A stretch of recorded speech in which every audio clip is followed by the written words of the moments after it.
Padmini Kolhapure Hindi cinema की उन अभिनेत्रियों में से हैं जिन्होंने बहुत कम उम्र में ही गंभीर और चुनौतीपूर्ण भूमिकाएं निभाकर दर्शकों का दिल जीत लिया।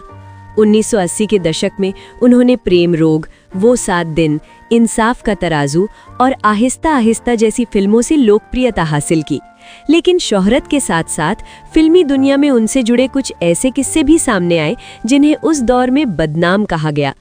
उनका सबसे ज्यादा चर्चित फिल्मी किस्सा फिल्म प्रेम रोग से जुड़ा माना जाता है।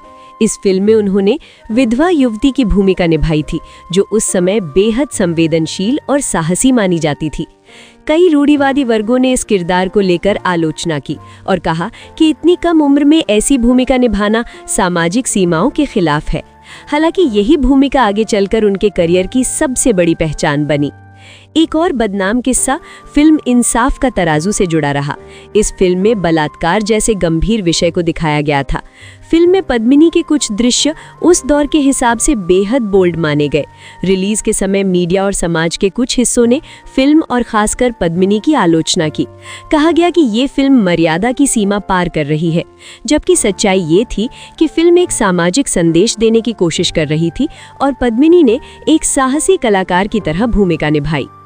फिल्म वो 7 दिन के बाद उनके और सह कलाकार अनिल कपूर के अफेयर की अफवाहें भी खूब उड़ी। मीडिया में इन दोनों को लेकर तरह तरह की कहानियां छपी। हालांकि इन बातों का कभी कोई ठोस सबूत सामने नहीं आया। बाद में खुद पद्मिनी ने साफ किया कि ये सब सिर्फ फिल्मी प्रचार और गॉसिप का हिस्सा था। इसके अलावा पद्मिनी कोल्हापुरे पर यह आरोप भी लगाया गया कि वो ज्यादा गंभीर और मुश्किल रोल चुनती थीं, जिस कारण उन्हें डिफिकल्ट एक्ट्रेस कहा जाने लगा।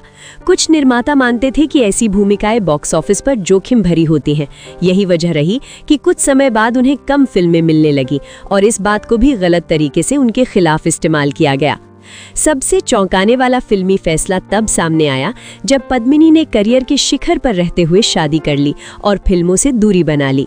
कई पत्रिकाओं ने इसे उनके करियर के पतन से जोड़कर देखा और तरह तरह के किस्से गढ़े, जबकि ये पूरी तरह उनका निजी निर्णय था।